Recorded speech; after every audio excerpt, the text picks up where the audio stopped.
नमस्कार मित्रांनो, चौलच्या इतिहासाची माहिती आपण सध्या घेत आहोत.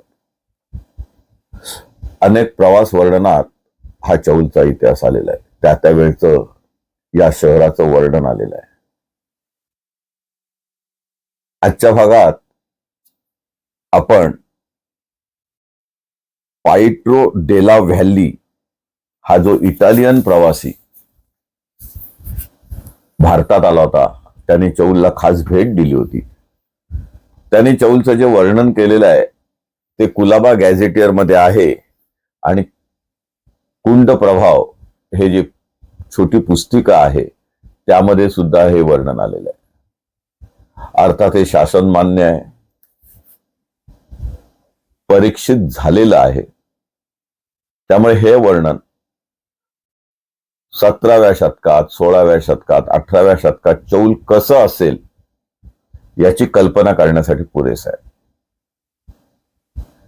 हा प्रवासी पाइट्रो डेला व्हॅली यांनी जे वर्णन केलेलं आहे ते त्याच्या शब्दात आपण बघूया. इसवी सन 1625च्या सुमारास बंदरातून चौलला जाण्याला 2 मार्ग होते. खुष्कीच्या मार्गाला बरीच झाडे होती. हा रस्ता समुद्र किनाऱ्याच्या बाजूने हरेश्वराकडून जाई. वाटेने कोळ्यांच्या झोपड्या, पोर्तुगीज लोकांच्या बागा लागत.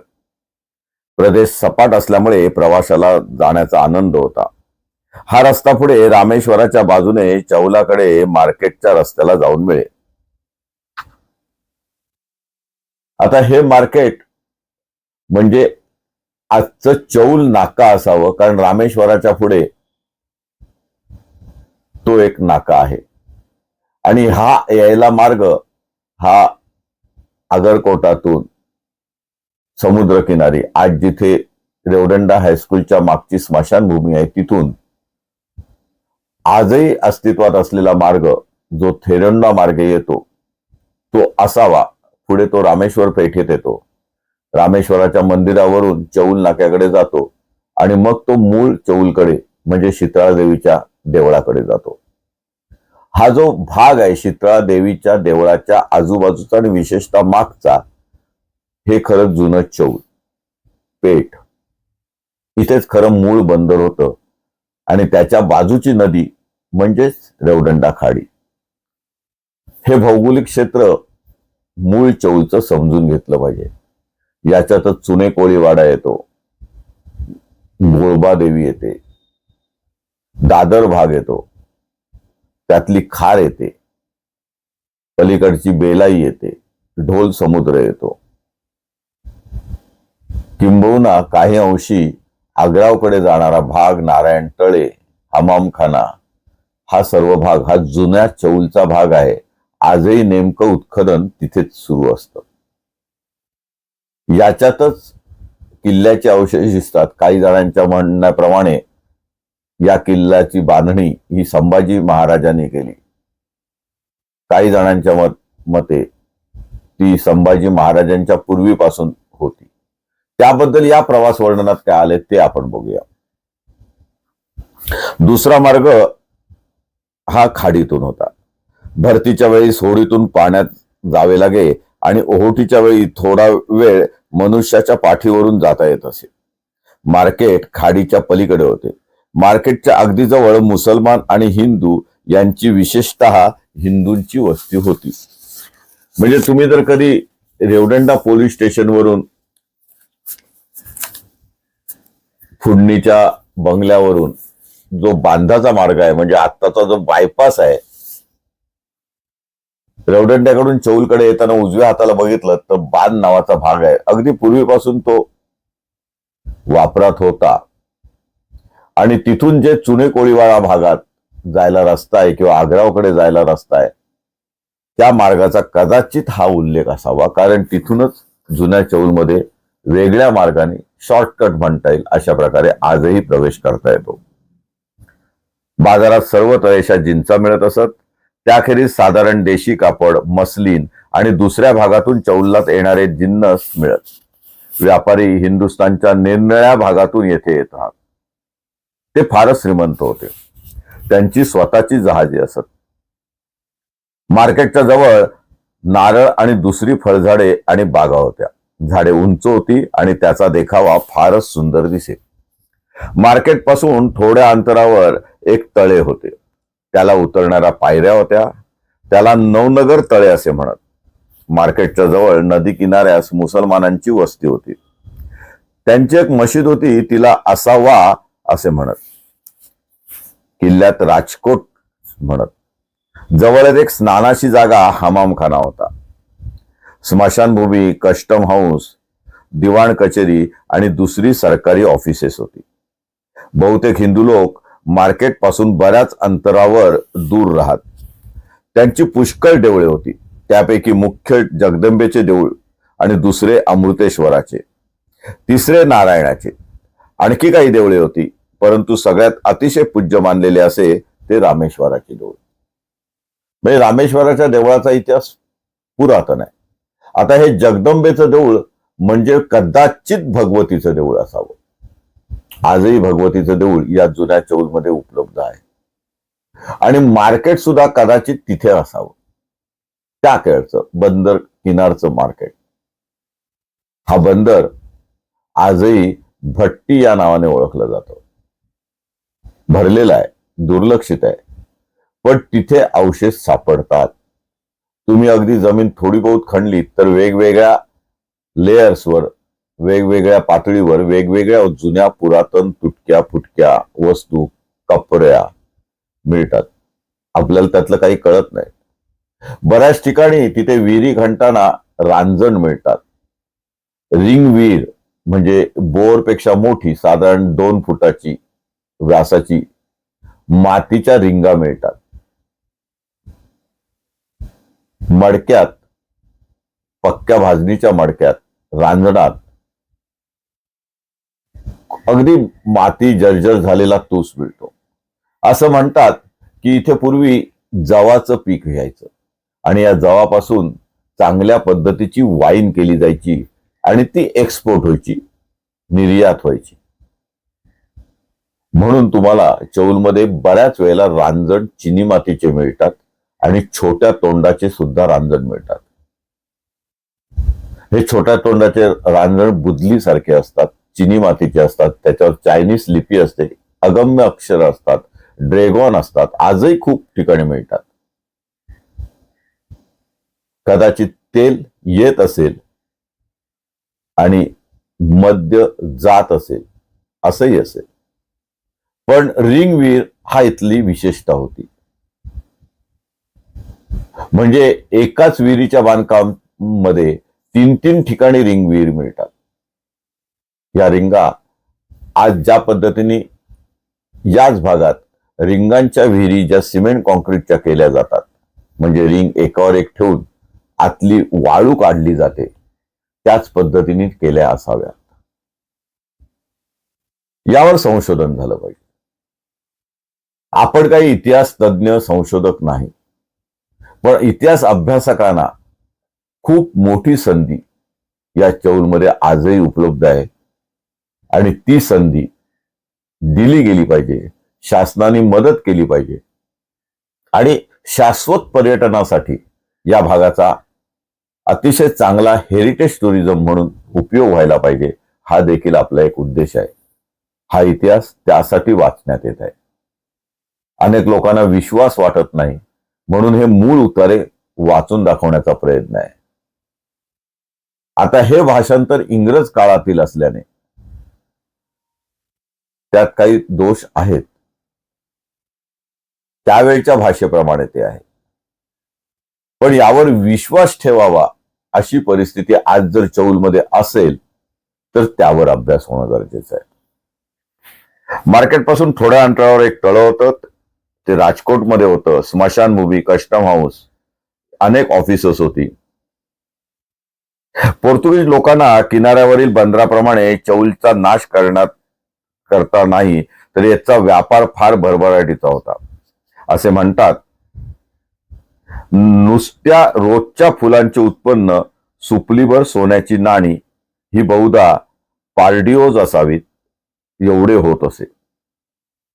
आजही चौलमध्ये प्रत्येक वाडीत जी वेगवेगळ्या प्रकारची दुर्मिळ प्रकारची फुलझाड आहेत, ज्याच्यात हजार मोगरा आहे, सुरंगी आहे, कवठी चाफा आहे, हिरवा चाफा आहे, सोन चाफा आहे, अनेक फुलं आहेत, बकुळीची झाडं आहेत. इतर ठिकाणी सहसा न मिळणारी क्रोटोन सारखी वनस्पती आहे आणि खूप मोठ्या प्रमाणात नैसर्गिकरित्या जी उगवली जाते. त्यामुळे या म्हणण्याला सुद्धा दुजोरा येतो. येथली गलबते ह्या देशात मलबार व गुजरात इकडे जात. याशिवाय ब्राह्मदेशी, मलक्का, मकाऊ, चीन, आर्मज इकडे लोखंड, धान्य, नीळ, अफू व सर्व तऱ्हेचे रेशीम आणि सुती कापड हे जिन्नस नेत. हा आपला एक्सपोर्ट होता चौल मधला. तांबडा समुद्र, आर्मेज, आखाती देश तसेच किनाऱ्यावरची दुसरी ठिकाणे कोची, मक्का, पोर्तुगाल व चीन येथून कच्चे व तयार केलेले रेशीम, शेंद्री रंगाचे कापड आणि मातीची भांडी हा माल इकडे आणे. आणि नेमकी हीच भांडी जी काही प्रमाणात मोहनजोदडो पेक्षा वेगळी आहेत, सिंधू नदीच्या संस्कृतीपेक्षा थोडी वेगळी आहेत, ज्याच्यावर परदेशी कलाकृती आहे, ही भांडी त्यांचे अवशेष इथे मिळालेले आहेत. जिज्ञासूंनी मुद्दामून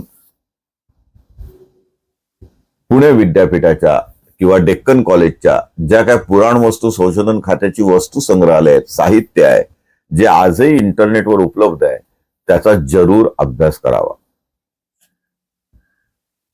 हा माल इकडे आणीत आणि बहुतेक गलबते मलबार व गुजरात इकडची असत.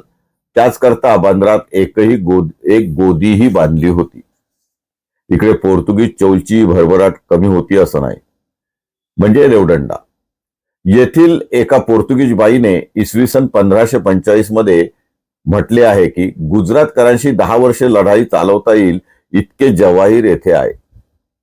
इसवी सन 1577 मध्ये पोर्तुगीज चौलची फार भरभराट होती. सर्व ठिकाणाहून या ठिकाणी गलबते येत. व्हेनिशियन प्रवासी सीझर फेड्रिक हा म्हणतो, इसवी सन 1583 मध्ये पोर्तुगीज चौल हे चांगले तटबंदी होते व तेथून 1.5 मैलावर भूर शहर होते. दोन्ही व्यापाराची चांगली बंदरे होती. फ्रान्स कोईस पिराई हा फ्रेंच प्रवासी इसवी सन 1601 ते 1608 पर्यंत इकडे होता. त्याच्या म्हणण्यात पोर्तुगीजांचा चौल हा किल्ला दमण किंवा वसई या किल्ल्यांपेक्षा मजबूत होता, कारण हा भाग अतिशय श्रीमंत असून त्यात मौल्यवान माल येत असे आणि हिंदुस्थानच्या बहुतेक गोदामातून मोठमोठे व्यापारी, विशेषतः मूर्तीपूजक हिंदू येत असत. ह्या चांगली राहणी राहत असत. पोर्तुगीज चौलचा किल्ला चौलच्या किल्ल्यापेक्षा मजबूत होता. इसवी सन 1728 मध्ये पोर्तुगीज ऑफिसर अँड्रो रॉबेरिरो कॉस्टिन हो याने किल्ल्याची ऑफिशियल रित्या तपासणी केली. तेव्हा म्हटले आहे की उत्तरेकडील प्रदेशात चौल हा मोठा किल्ला होता. इसवी सन 1634 पर्यंत किल्ल्याच्या तटबंदीची इतकी सुधारणा झाली होती की तो बहुतेक पुन्हा बांधला गेला होता. आकारात त्याला 15 बाजू होत्या, 9 बुरुज होते, 4 पुढे आणलेले असे भाग होते. त्याचवर 3 पासून 40 पाऊंडापर्यंत गोळे फेकणाऱ्या अशा 58 तोफा होत्या. दुर्दैवाने आज त्या नष्ट झाल्यात, चोरीला गेल्यात, जमिनीत गाडल्या गेलेल्या आहेत. यावरही वेगळे संशोधन व्हायला पाहिजे.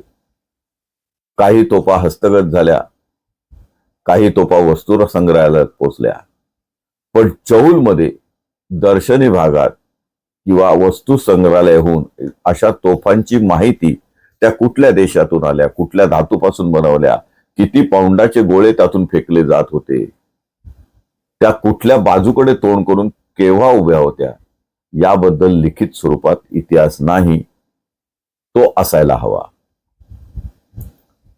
एक सांगावं असं वाटतं की राजस्थानमध्ये अशा प्रकारे अतिशय उत्तम काम पुराणवस्तू संशोधन खात्याने केले. आपण जिथे तिथे युरोपमध्ये, अमेरिकेमध्ये विशेषतः बंदर किनाऱ्यावरच्या परदेशातल्या देशात जातो, तिथले किल्ले बघतो. तिथे जी जतन करण्याची प्रवृत्ती आहे ती आपल्याकडे नाही. याच काळात तिकडे देखील किल्ले बांधले जात होते. तिकडचीच कला इकडे सुद्धा आलेली आहे. पण या मातीतही स्वतंत्रपणे वास्तुकला, किल्ले बांधण्याची कला, धातू कला ही होती. यातला फरक हा अभ्यासण्यासारखा आहे आणि त्यावर संशोधन होणं गरजेचं आहे. दुर्दैवाने शासन अनभिज्ञ आहे किंवा डोळ्यावर कातडी घेऊन झोपलेलं आहे. त्याचवर 3 पासून 40 पौंडापर्यंत फेकणाऱ्या अशा 58 तोफा होत्या. मुख्य कमांडर बुर्जात राहत असे. आज पोर्तुगीज लोकांची सुमारे 200 नेटिव्ह ख्रिश्चनची 50 घरे होती. ती दुमजली असून चांगली चुने गच्ची होती. प्रत्येकाच्या जवळ एक गुलाम असे. तो त्यांची शस्त्र सामुग्री वगैरे हमालाप्रमाणे उचलून नेण्याला उपयोगी पडे. किल्ल्याच्या उत्तरेकडील भिंतीच्या बाहेर श्रीमंत हिंदू लोकांची वस्ती होती. गोवे येथील पोर्तुगीज लोकांच्या कारखान्यातून आणि गुजरातकडून तांबे, पारा आणि व्हर्मिलियम हे पदार्थ इकडे आहेत. या धातूंचा चौल येथे व गुजरात येथे फार चांगला उपयोग होत असे. वाचको, इथपर्यंत वेळोवेळी लिहिलेली 2 ठिकाणची तात्कालीन स्थिती आणि त्यांचीच आज दिसून येणारी स्थिती ही पाहण्यास जर एकदा वरील प्रवासी जगता तर त्यात हरेक बाबतीत पडलेल्या जमीन आसमानच्या अंतरामुळे तो आश्चर्यचकित आणि उदासीन झाला असता. आता ही स्थिती प्राप्त होण्यास कोणकोणती कारणे घडून आली ती जागण्याकरता पुन्हा एकवार आपण या ठिकाणांच्या ऐतिहासिक भागाकडे वळू. हे एवढ्यासाठी कदाचित या पुस्तकात लिहिलं असावं. हे पुस्तक 1905च्या आसपास लिहिलेलं आहे. म्हणजे आता पुन्हा 100 वर्षांनी या पुस्तकाचं वाचन आपण करतोय. 100 वर्षापूर्वी सुद्धा दुरावस्था होती आणि त्यावेळेला 300 आणि 400 वर्षापूर्वी चौल कसं होतं याचं वर्णन यात येते. म्हणजे आजपासून 500-600 वर्षापूर्वी चौल कसं होतं हे बघण्याचा आपण प्रयत्न करतोय. त्यापूर्वीही चौल होतं, पण व्यापार उदीम जो भरभराट झाला तो 15व्या, 16व्या, 17व्या शतकात झाला. त्यामुळे यावेळची चौलचं परीक्षण करणे आणि समाज जीवन कसं बदलत गेलं, आक्रमण करते हिंदू लोकांना कसे बाटवत गेले, अन्याय करत गेले, त्यामुळे सुद्धा वास्तुशास्त्रात, शहरशास्त्रात, समाज जीवनात काय फरक पडला हे बघायचं असेल तर पुन्हा एकदा आपल्याला थोडं इतिहासात डोकवलं पाहिजे. पूर्वी सांगितल्याप्रमाणे 1600 मध्ये अशा भरभराटी स्थितीत असलेले चौल हे जरी अकबराकडे आले तथापि त्याचकडे फार काही टिकले नाही. डच लोकांनी या शहरात थोडी ढवळाढवळ केलेली असून अहमदनगरच्या अविसिनियन प्रधान मलिकवर याने पोर्तुगीजांच्या साहाय्याने मोगल आणि डच दोघांनाही इथून पेटाळून लावले, घालवून दिले. पोर्तुगीज लोकांनी लिहिलेल्या हरकतीवरून असे कळते की विजापूरचा बादशाह आदिलशाह याने सन 1631 ते आपल्या ताब्यात घेऊन मोगलांना चौल दिले. इसवी सन 1631 मध्ये मोगल बादशाह शहाजहान याने अहमदनगरचे राज्य बुडवून त्याखालील सर्व मुलूक काही शर्तींवर विजापूरकरांकडे दिला. यामुळे हे शहर त्यांच्याकडे गेले. तथापि ते त्यांच्याकडे फार काही दिवस टिकले नाही. सुमारे 10 वर्षांनी म्हणजे 1648 मध्ये शिवाजीने सर्व कोकण उद्ध्वस्त केले. मध्यंतरी काही दिवस जरी त्याला इकडील काही ठिकाणे घेता आली नाहीत तथापि पुढे लवकरच म्हणजे इसवी सन 1672 मध्ये त्याने मुसलमानी चौलला नाश करून तेथील तटावर मराठेशाहीचा भगवा उभारला. हे वर्णन त्या पुस्तकातलं आहे. पेण, नागोठणे, थळ ही ठिकाणे ज्या मराठे सरदाराकडे सोपवली होती त्यांच्याच हे ताब्यात दिले.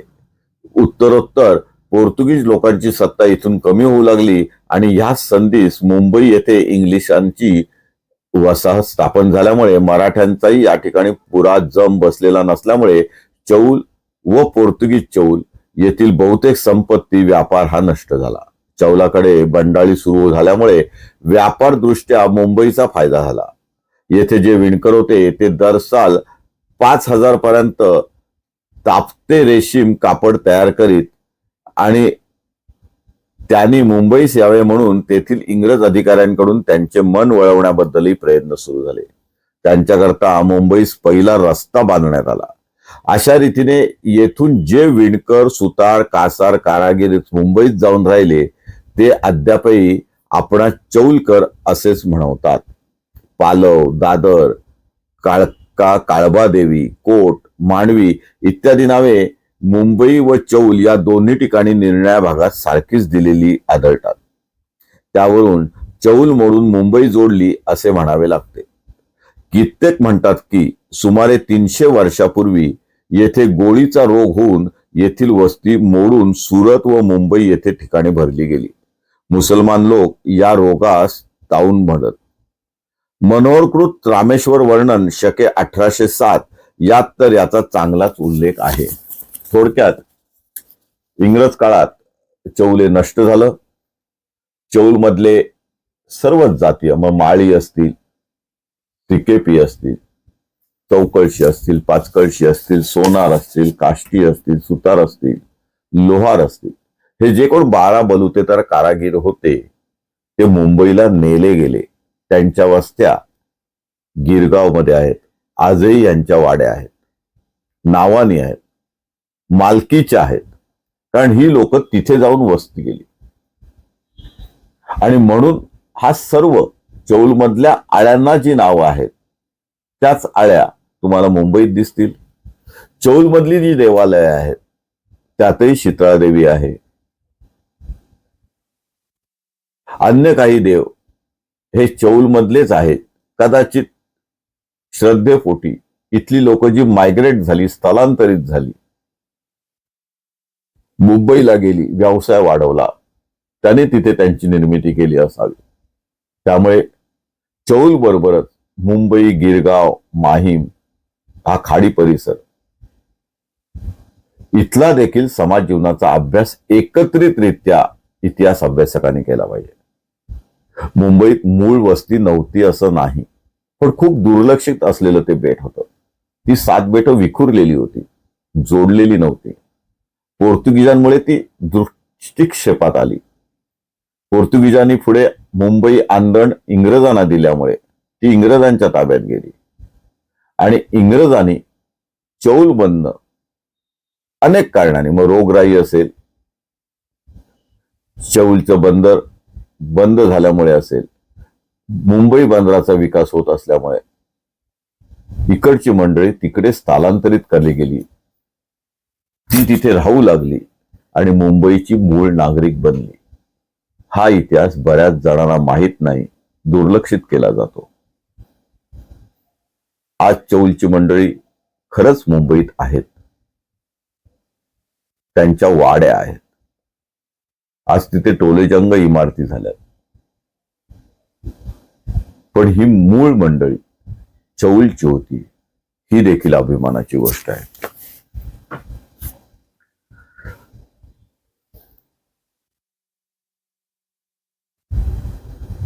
शिवाजी मरण पावल्याबरोबर जंजिराच्या सिद्धीने चौलची लूट केली. त्याचा पोर्तुगीजांनी प्रतिकार केला नाही, म्हणून संभाजीने त्याच्या किल्ल्याला वेढा दिला. परंतु पोर्तुगीजांच्या मजबूत तोफांमुळे त्याला वेढा उठवणे भाग पडले. 1683 मध्ये पुढे इसवी सन 1694 मध्ये मोगल लोकांनी पोर्तुगीजांना रेवदंडा किल्ल्यातून हाकलवून दिले. तेव्हा त्यांनी चौलचा आश्रय घेतला. परंतु तेथेही मराठ्यांचे वारंवार हल्ले सुरू झाल्यामुळे आणि विशेषतः 1739 मध्ये मराठ्यांनी त्यांचा वसईचा किल्ला सर केल्यामुळे पोर्तुगीजास रेवदंडा ते कोर्लई या किल्ल्यांचे रक्षण करता येईना. त्यावेळी बहुतेक ख्रिश्चन गोव्याला निघून गेले. टिफेंथलर म्हणतो, रेवदंडा हा पोर्तुगीज लोकांचा मोठा किल्ला असून तो इसवी सन 1739 मध्ये मराठ्यांच्या हाती गेला. वाचको, एका किल्ल्यावर प्रभू येशू ख्रिस्तांची ध्वजा आणि दुसऱ्या किल्ल्यावर इलाईचा बावटा अशा चिमट्यात सापडलेल्या या ऐतिहासिक हिंदू धर्मियांस ज्या नरवीर मराठे धुरंधरांनी कायमचे चिंतामुक्त करून पुन्हा 450 वर्षांनी आपल्या शुद्ध आर्य धर्मीत सुस्थापित केले, त्या श्री छत्रपती शिवाजी महाराजांचे व रेवदंडा किल्ला सर करणारे पहिले बाजीराव पेशवे यांचे जितके स्तुती स्तोत्र गावे इतके थोडेच. मित्रांनो, हा काळ छत्रपती शिवाजी महाराजांचा होता. त्यांना हा परिसर भावला होता, भौगोलिक महत्व त्यांनी जाणलं होतं. इथे वेदशास्त्री होते. छत्रपती शिवाजी महाराजांच्या राज्याभिषेकाला इथली ब्राह्मण मंडळी गेली होती, विशेष करून आमंत्रित करण्यात आली होती. आता पोर्तुगीज गेले, पोर्तुगीज गोव्याकडे सरकले, मोगल आले, मोगलांचा पराभव झाला, ते अल्पमतात गेले आणि पुन्हा हिंदू धर्माचा वर्चस्व आणि राहणीमान बदलून चौल हे पुन्हा एकदा हिंदुत्वाच्या झेंड्याखाली आले. हा देखील इतिहास अभ्यासण्यासारखा आहे. आता मगासपासून आपण जे बघितलं त्याची सर्व चिन्ह इथे मिळतात. याच काळात काही देवळांचा जीर्णोद्धार झाला. पुरातन मंदिरे होती ती या काळात, म्हणजे आपण ज्या काळाबद्दल बोलतोय ते 1778च्या सुमारास, म्हणजे पुढील 30 वर्षात जीर्णोद्धारित करण्यात आली. पेशव्यांचं राज्य होतं, त्यामुळे रामेश्वर मंदिर असेल, भगवती मंदिर असेल, यांचा जीर्णोद्धार झाला. त्यावेळेला असलेल्या परिस्थितीप्रमाणे सागाची लाकडं, कौलं, रिपा, चुना मातीच्या भिंती, वीट बांधकाम, चिरेबंदी बांधकाम हे सगळं इथे सुरू झालं. आणि तेच अवशेष आज आपल्याला प्रथम दिसतात, कारण नजीकच्या काळातले ते अवशेष आहेत. पण त्यापूर्वी जायचं म्हटलं तर आणखी खोदकाम केलं किंवा या बांधकामाच्या पायाखाली जे काही सत्य दडले ते बघितलं तर पुरातन वास्तुकला, कोरीव काम, पाषाण काम हे आजही येथे मिळतं. हे सगळं समाजजीवन हे त्या 100 वर्षाच्या कालखंडात बदललेलं तुम्हाला दिसेल. 12व्या शतकापासून 19व्या शतकापर्यंत जी साम्राज्य येऊन गेली ते आपल्या पाऊलखुणा या लोकवस्तीमध्ये ठेवून गेली. इतिहास संशोधक जेव्हा पुरातन वस्तूंचं खोदकाम करताना अत्यंत काळजीपूर्वक 10-10 फुटाचे चर खणत आहेत, त्याचं कारण हे आहे. वारा पावसामुळे, भरतीमुळे किनारपट्टी वाढत गेली, जमिनीवरचे थर वाढत गेले. त्यामुळे चौलच्या गल्ल्या या तुम्ही जर पुरातन गल्ल्या, पूर्वीच्या गल्ल्या बघितल्यात तर 6-6 फूट खाली आहेत, बागायत 6-6 फूट वर आहे. याची 2 मुख्य कारणं.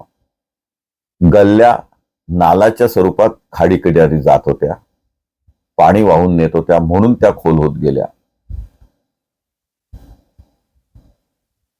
आणि बागायतीसाठी भराव टाकून या गल्ल्या खोल आणि जमिनी वर करत गेल्या. त्यामुळे चौलच्या गल्ल्यांना पुरातन दगडी बांधकामे दिसतात. त्याला आपण गडगे म्हणतो. आणि या गडग्यात सुद्धा अनेक वेळा तुम्हाला कोरीव कामाचे दगड, मडकी, शिल्प, मूर्त्या, वेगळ्या प्रकारचे दगड हे मिळतात. आपण त्याचं महत्व जाणत नाही. अंधश्रद्धेपोटी त्यांना शेंदूर फासतो. पण ते प्रत्येक दगड, ती शिल्प किंवा ती गाडगी मडकी ही त्या काळातला इतिहास सांगत असतात. आपल्याला ते कळत नाही. हे दरिद्र आपल्या घरात नको म्हणून ते आपण उघड्यावर फेकून जातो. एक मूक इतिहासाचा साक्षीदार पुन्हा मातीत मिसळला जातो, नष्ट होतो. दुर्दैवाने आता गल्ल्यांना भराव केला जातोय, सिमेंट कॉन्क्रिटीकरण होतंय, लोकांच्या वाहतुकीचा प्रश्न त्यामुळे सुटतोय, पाण्याचा निचरा करण्यासाठी गटारं बांधली जात आहेत, जीसीबी लावला जातो, त्यातून अशा अनेक वस्तू मिळतात, त्या मातीमोल होतात. याचा विचार स्थानिकांनी केला पाहिजे, लोकप्रतिनिधींनी केला पाहिजे, विशेषतः सरकारने केला पाहिजे. मित्रांनो, हे सर्व खूप महत्वाचं आहे. या पुढच्या वर्णनात ते असं म्हणतात, इसवी सन 1778 मध्ये नाना फडणवीस यांनी या ठिकाणी फ्रेंच लोकांस हाताशी धरून त्यांच्या सेंट लुबन नावाच्या लष्करी अधिकाऱ्याला 40 लाख रुपये इनाम व 10 तारेंचे मदतीस देण्याचे कबूल करून मुंबईवर हल्ला करण्यास कसे उत्तेजन दिले व आंग्रे घराण्याकडे या शहराचा अंमल कसा गेला, हा इतिहास हा कुलाबा गॅझेटियर मध्ये आहे. अनेक परिवर्तनं घडली. त्यामुळे नाना फडणवीसांचा काळ, आंग्रे घराण्याचा काळ हा देखील अभ्यासण्याकरता आहे. केवळ चौल नव्हे तर ही अष्टागर, मी मगाशी म्हटल्याप्रमाणे चौल, नागाव, रेवदंडा, थेरोंडा, थळ, आक्षी, आवास, सासवणे, त्यामधला काही परिसर, यामध्ये जो माळी, ब्राह्मण व अन्य बलुतेदारांचा समाज आहे, यांचा विचार केला पाहिजे. आणि मग यामध्ये पोर्तुगीज लोक आली, फिरंगी लोक आली, यहुदी लोक आली, ज्यू लोक आली, मुस्लिम लोक आली, मुस्लिमांचे अनेक प्रकार आले, हबशी मुसलमान आले, अरबस्तानातून आलेले मुसलमान आले, तुर्कस्तानातून आलेले मुसलमान आले. त्यांचे वस्त्या वेगळ्या झाल्या, मोहल्ले वेगळे झाले, त्यांची गावं वेगवेगळी झाली. त्यामुळे तुमच्या असं लक्षात येईल की अलिबाग तालुक्यात मुस्लिम वस्ती प्रत्येक गावात नाही, स्थळमध्ये काही असेल, सोगावमध्ये जास्त करून असेल, रेवदंड्यात पागार मोहल्ल्यात असेल. त्या वस्त्यांचे पुरावे अशा जुन्या पुस्तकात मिळत आहेत. मुरुड असेल, बोरली असेल, इथली मुस्लिम वस्ती, इथली कोळी वस्ती, इथली ज्यू वस्ती, अलिबाग मधली इस्रायल अळी असेल, रेवदंड्यातली तेली गल्ली असेल. ही घराणं त्या त्या ठिकाणी उगाच आलेली नाही. या प्रत्येक घराण्याचा, या प्रत्येक घराचा पूर्व इतिहास आहे. अगदी धर्माधिकारी घराणं असेल, मोडक घराणं असेल, जोशी घराणं असेल, क्रमवंत असतील, टिल्लू असतील, प्रथम असतील, आचार्य असतील, शेंडे असतील, ही सगळी ब्राह्मण घराणं. काही नाईक घराणे असतील, म्हात्रे, पाटील, ही मूळ घराणी, त्यांच्या आळ्या, या सगळ्यांचा एक सामाजिक पद्धतीने समाजशास्त्राच्या अनुषंगाने इतिहासकारांनी अभ्यास करणं आणि तो नव्याने लिहून काढणं ही आजची गरज आहे. दुर्दैवाने कोणालाही वेळ नाही. आपल्याला अलिबाग, नागाव, रेवदंडा, चौलचं गोवा करायची हौस लागले, पाश्चिमात्यीकरण करायची हौस लागले. संस्कृतीचा विसर पडतोय, लोकसंस्कृतीचा विसर पडतोय. आणि म्हणूनच वेगळ्या पद्धतीने इतिहास जागवण्याचा हा प्रामाणिक प्रयत्न आहे. विविध संदर्भ घेऊन आपण बोलतोय. सगळे संदर्भ बरोबर असतील असं नाही. इतिहासातही संदर्भ चुकू शकतात. गुगलवर ही सगळी माहिती उपलब्ध आहे. अनेक जण आता रील्स करत आहेत. या रील्स मध्ये हा इतिहास येणं गरजेचं आहे. जे कोणी समाजकार्य करते, यासाठी प्रयत्न करतायत, त्या सर्वांना धन्यवाद. सर्वांनी एकत्र येण्याची गरज आहे. इतिहास संकलनाची गरज आहे. यासाठी आपण आपल्या परीने खाडीचा वाटा उचलूया. आज येथेच थांबूया. जय हिंद, जय महाराष्ट्र.